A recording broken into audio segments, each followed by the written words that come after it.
बिस्मिल्लाहिर्रहमानिर्रहीम। Exercise number 6.8 question number 9। Question number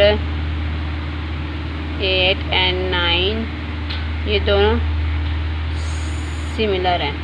ठीक है, तो मैं आपको क्वेश्चन नंबर 9 कराती हूँ और 8 आप खुद करेंगे।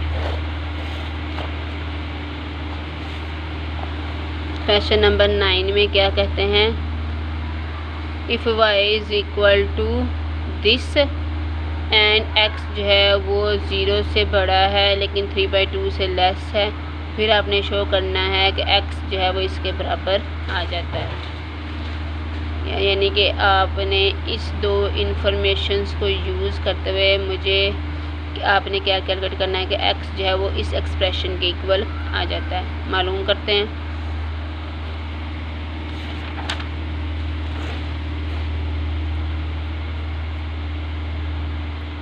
y बराबर है 2/3x 4/9x², 8/27x का cube plus up to so on.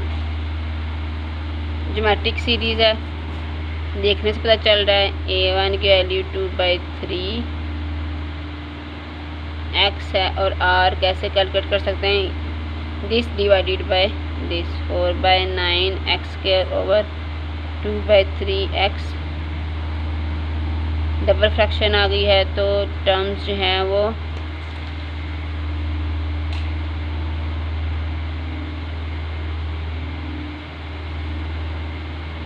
तो ये आपके पास 3/2x हो जाएगा। ठीक है जी, तो ये मैंने इन्वर्ट कर दी, ये x जो है मल्टीप्लाई हो रहा है इधर 2 के साथ। तो जब आप इसको सिंप्लीफाई करेंगे तो r की वैल्यू आ जाएगी 2/3x। एक x कट जाएगा, 3 और 9 और 2 और 4 आपस में कटेंगे तो ये रह जाएगा। अब x को उन्होंने कहा है कि वो इसके दरमियान लाई कर रहा है, यानी कि x, और जब आप इन दोनों को मल्टीप्लाई करेंगे ना तो r का मार्ड जो है वो 1 से लेस ही रहेगा। यानी कि x की वैल्यू है, अगर आपके पास 1 भी हो फर्ज करो तो 1 के साथ मल्टीप्लाई करेंगे तो आपके पास आंसर क्या आएगा, यहाँ पे 2/3 आ जाएगा। तो r की वैल्यू क्या आ जाएगी, तो फिर भी r का जो मार्ड है आपके पास 1 से लेस हुआ। इसका मतलब है कि आप ये फार्मूला जो है वो इस्तेमाल कर सकते हैं। इस फार्मूला को इस्तेमाल करने से पहले ये मेक श्योर करना ज़रूरी है कि r का जो कॉमन रेशियो है इसका मार्ड 1 से लेस है।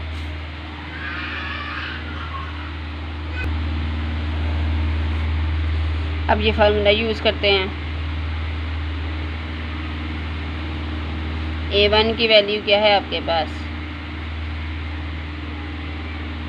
a1 2/3x, 1 माइनस r क्या है 2/3x। और देखो बेटा, अगर आप गौर करो तो इस सारी सीरीज़ को उन्होंने y के इक्वल लिखा है। इसका मतलब है कि इस सारी सीरीज़ का जो सम है वो y के बराबर है। तो s इन्फिनिटी की वैल्यू y है। सारी सीरीज़ की जो आपके पास सम है वैल्यू वो y के इक्वल है। तो y जो है आपके पास s इन्फिनिटी है दरअसल। तो s इन्फिनिटी की जगह पे आप पुट कर दें y 2/3x ओवर, आप एलसीएम ले लें तो ये बन जाएगा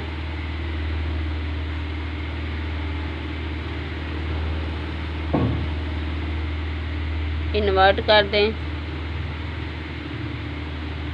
3 से कट गया, बाकी क्या रह गया 2x over 3 minus 2x। y बराबर है 2x over 3 minus 2x। Multiply कर दें, cross multiplication y into 3 minus 2x। जब आप इसको सिंप्लीफाई करेंगे तो आंसर आपके पास आ जाएगा x बराबर है 3y over 2 into 1 plus y। Multiply करना है और x एक साइड पे कर लेना है बस। तो ये आपके पास आंसर आ जाएगा। और यही हमने शो करना था कि अगर हमारे पास y ये दिया गया हो तो आपने शो करना है कि x की वैल्यू ये आ जाती है। Question number 10।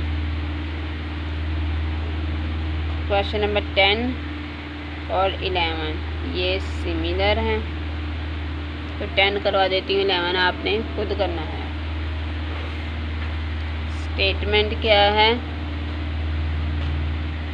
A ball is dropped from a height of 27 meters. 27 metres की हाइट से एक बॉल ड्रॉप कर दी गई है and it rebounds 2/3 of the distance it false. और जिस डिस्टेंस से इसको गिराया गया है, फॉल किया गया है, उस डिस्टेंस का जब 2/3 होता है तो ये रीबाउंड हो जाती है। If it continues to fall in the same way, what distance will it travel before coming to rest?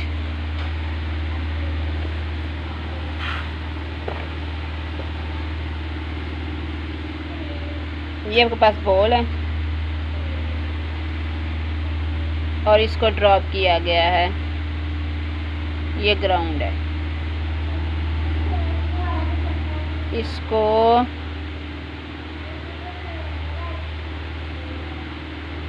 27 metres की हाइट से गिराया गया है। जब बॉल को गिराया गया फिर क्या होती है, बॉल इसके साथ ग्राउंड के साथ टच होगी और रीबाउंड हो जाएगी। रीबाउंड होकर कहाँ तक जाएगी? उन्होंने कहा कि इसका 2/3 तक जाएगी, इसकी 2/3 तक जाएगी, फिर रीबाउंड हो जाएगी। ये ऐसे ही होता है ना, बॉल जाते हैं फिर एक दफ़ा गिरती फिर दोबारा, फिर ये दोबारा ग्राउंड के साथ होगी। और जितनी हाइट जो है अब हुई है, इसका जो 2/3 है उस तक दोबारा रीबाउंड हो जाएगी, फिर दोबारा रीबाउंड होगी नीचे। और जो हाइट इसने है ट्रैवल की है उसका 2/3 दोबारा जाएगी ऊपर और फिर नीचे आ जाएगी। इसी तरह आस्ता आस्ता जो है वो आपके पास बॉल जो है वो रेस्ट पे आएगी। स्टेटमेंट दोबारा डिस्कस करते हैं। A ball is dropped from a height of 27 metres and it rebounds 2/3 of the distance it falls. जितना डिस्टेंस ये गिरी है उस डिस्टेंस का जो 2/3 है ये दोबारा ऊपर जाती है।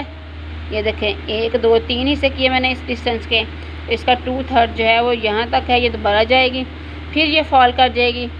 If it continues to fall in the same way, वो कहते हैं अगर इसी तरह 2/3 ये गिरती जाए तो फिर जो है आपने क्या कैलकुलेट करना है, what distance will it travel before coming to rest. Rest पर आने से पहले इसने कितना डिस्टेंस ट्रैवल किया। रेस्ट अब फिर आस्ता आस्ता यानी कि 2/3 ये ऊपर जाएगी। अब जब ये दोबारा रीबाउंड की तो अब जब इसने ये वाली हाइट जो है, ये वाला हाइट, इसका 2/3 रीबाउंड करना है, फिर इस हाइट का 2/3 रीबाउंड, फिर इस हाइट का 2/3 जो है रीबाउंड होना है। तो कहते हैं कि जब ये रेस्ट पे आएगी उससे पहले ये कितना डिस्टेंस यहाँ से लेके यहाँ ये सारा कितना डिस्टेंस ट्रैवल करेगी, ये सारा डिस्टेंस आपने कैलकुलेट करना है। अब distance travelled in first fall, पहली फॉल के दौरान बॉल ने कितना डिस्टेंस ट्रैवल किया है, 27 मीटर।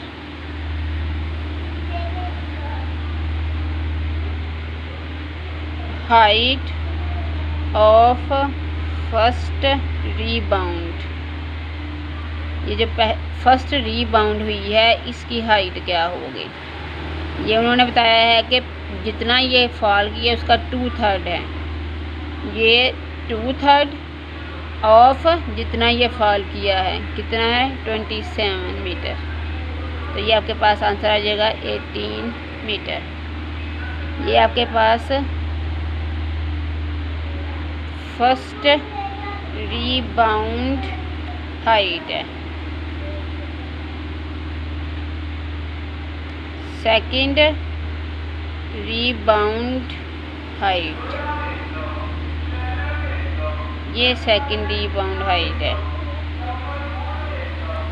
अब ये क्या है, अब ये इस हाइट का 2/3 है, 2/3 ऑफ दिस हाइट, इस हाइट का 2/3 है। और ये हाइट अभी क्या है, ये 18।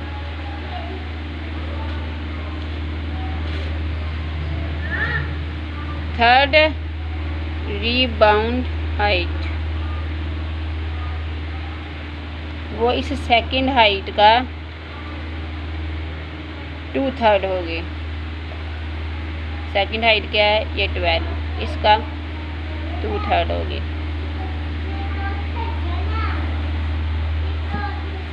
अब वो कहते हैं कि आपने बॉल जो है रेस्ट में आने से पहले उसने कितना डिस्टेंस ट्रेवल किया वो कैलकुलेट करना है। टोटल डिस्टेंस बराबर है, अब देखो बच्चों बॉल ने कितना डिस्टेंस ट्रेवल किया। पहले वो यहाँ से गिरी और यहाँ पे आई, यहाँ पर कितना उसने ट्रेवल किया, 27। फिर वो दोबारा ऊपर गई, ये जो पहली फर्स्ट हाइट तक गई, फर्स्ट हाइट तक गई तो इसने कितना डिस्टेंस ट्रेवल किया, 18। फिर ये वापस आई और दोबारा इधर आई, तो फिर इसने दोबारा कितना डिस्टेंस ट्रेवल किया, 18।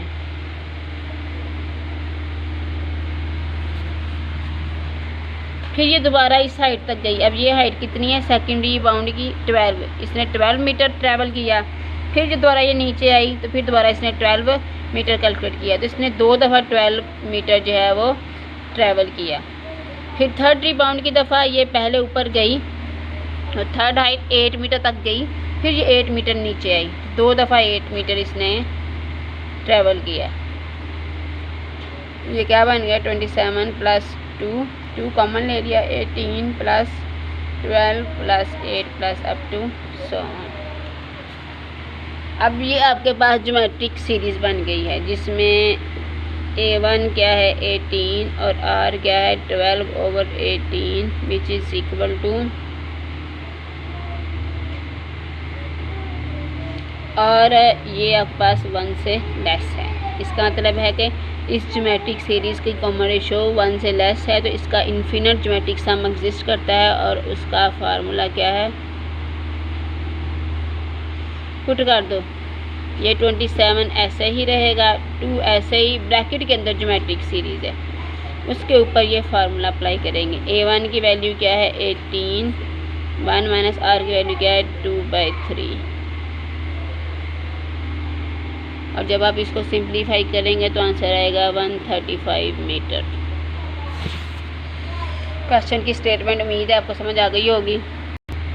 क्वेश्चन नंबर 12 और 13 ये दोनों एक जैसे हैं, इन दोनों में से मैं एक करवा देती हूँ।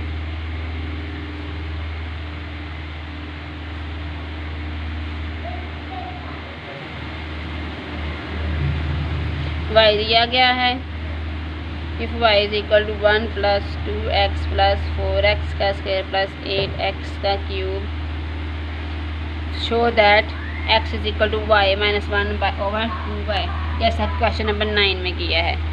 एक तो वैसे करना है, दूसरा अपने इंटरवल फाइंड करना है इन विच दिस सीरीज कन्वर्जेंट। तो पार्ट 1 पहले करते हैं, बच्चे हल टाइम है। तो पार्ट 1 करते हैं हम पहले। ये इन्फिनिट ज्योमेट्रिक सीरीज है जिसमें A1 जो है 1 है और R क्या है आपके पास 2x/1 विच इज़ 2x। ठीक है जी, तो S इन्फिनिटी आपके पास क्या है, A1/1 - R। S इन्फिनिटी क्या है, इन सारी टर्म्स का जो सम वो आपको बताया गया है कि y के इक्वल है, y बराबर है दिस, ये इस सीरीज़ का सम एग्जिस्ट कर रहा है, तो वो किसके बराबर है, y के बराबर है। A1 की वैल्यू क्या है 1, R की वैल्यू क्या है 2x, क्रॉस मल्टीप्लिकेशन कर दें, y × 1 - 2x बराबर है 1, वाई माइनस 2x वाई बराबर है 1। ये क्या बन जाएगा आपके पास, 1 को इस तरफ ले आएँ और 2xy को इस तरफ ले जाएं। y प्लस 1 बराबर है 2xy। 2y से डिवाइड करते हैं तो x की वैल्यू क्या आ जाएगी, 1 plus Y over 2y। 2y के साथ जब डिवाइड कर दिया, पहला पार्ट हो गया। सेकंड पार्ट में क्या कहते हैं वो, find the interval in which the series is convergent. Series कब कन्वर्ज करेगी, when will series converges. Series उस वक्त कन्वर्ज करती है जब आपके पास r का जो मॉड है वो लेस देन 1 होता है। When mod of r is less than 1। अब r की वैल्यू क्या है, 2x। इसका मतलब है कि फिर 2x का मॉड जो है वो 1 से लेस होना चाहिए। 2 के साथ डिवाइड कर दें, x का मॉड जो है 1/2 से लेस होना चाहिए। तो ये एक इनइक्वालिटी है, इसको याद रख लीजिए। जब भी ये सूरत हाल हो, इसका मतलब है कि a is less than x, x is less than a। ये यहाँ पे मैं यूज़ करने लगी हूँ। तो इसका मतलब है -1/2 is less than x, x is less than 1/2। ये वो x की वैल्यूज़ हैं जिनके लिए सीरीज़ कन्वर्ज करेगी। ये वो इंटरवल है जिसके लिए सीरीज जो कन्वर्ज करेगी। तो ये आपके पास इंटरवल ऑफ कन्वर्जेंस आ गया है। नेक्स्ट है जी क्वेश्चन नंबर 14।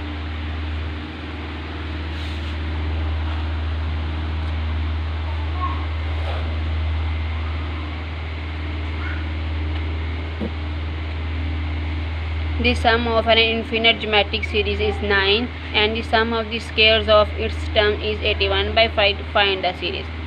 सीरीज़ दी गई है और उसका इन्फिनिट ज्योमेट्रिक सम बताया गया है। फिर उस सीरीज़ की स्क्वायर्स की वाली जो सीरीज़ है उसका सम बताया गया है और ओरिजिनल सीरीज़ कैलकुलेट करने को कहा गया है।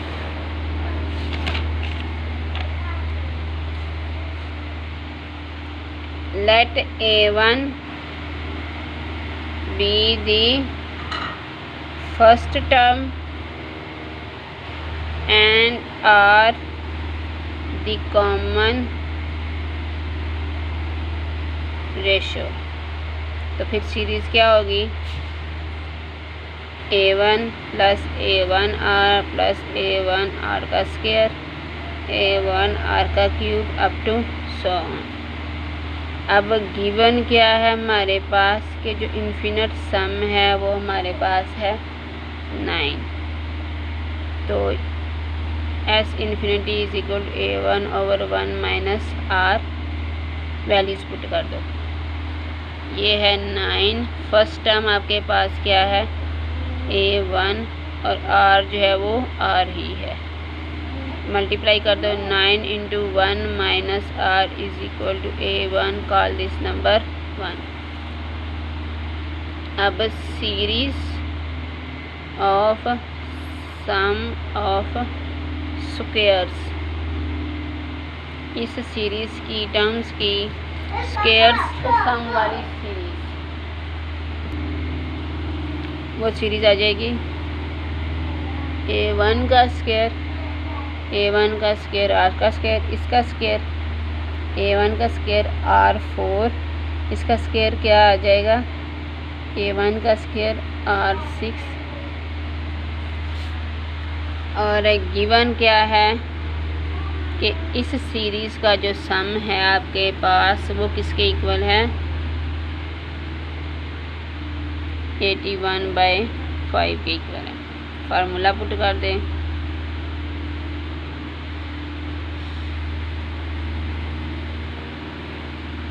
ठीक है जी। वैल्यूज़ पुट करते हैं, 81/5 a1 की वैल्यू यहाँ पे क्या है, a1 का स्क्वायर, पहली टर्म क्या है, a1 का स्क्वायर। और r की वैल्यू क्या आएगी इस सीरीज़ के लिए, a1 का स्क्वायर r का स्क्वायर ओवर a1 का स्क्वायर r स्क्वायर। यहाँ पर कॉमन रेशो जो है वो r स्क्वायर है। मल्टीप्लाई कर दो, cross multiplication 81 1 minus R square is equal to A1 का square into 5, 81 1 minus R 1 plus are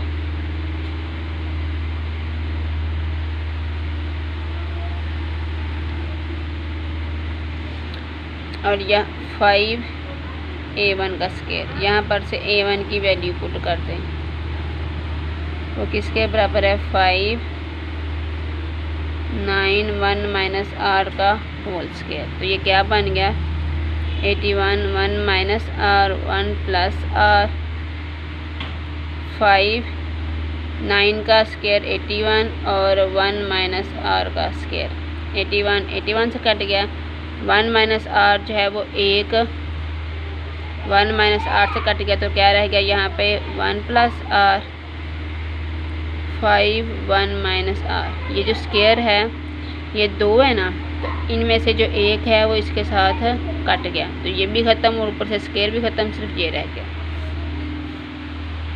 अब आप इसको सिंप्लीफाई करेंगे तो आर की वैल्यू आपके पास आ जाएगी 2/3।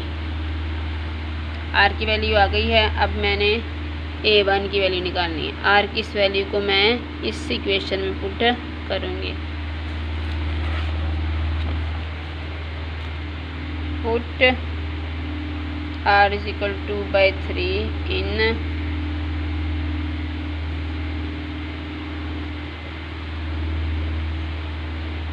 वन माइनस आर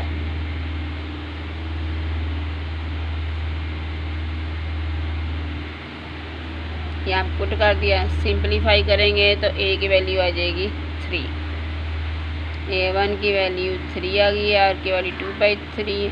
अब हमें क्या कहा गया है फाइंड द सीरीज़। अब हम सीरीज़ लिखने लगे हैं। सीरीज़ क्या थी A1 plus A1 R square A1 R cube up to 3 plus 3 into 2/3 3 into 2/3 का स्क्वायर 3 इंटू 2/3 का क्यूब अप टू 100। ये हमने सीरीज़ जो है फाइंड आउट कर ली है और हमारी ये एक्सरसाइज कंप्लीट हो गई है। ठीक है जी।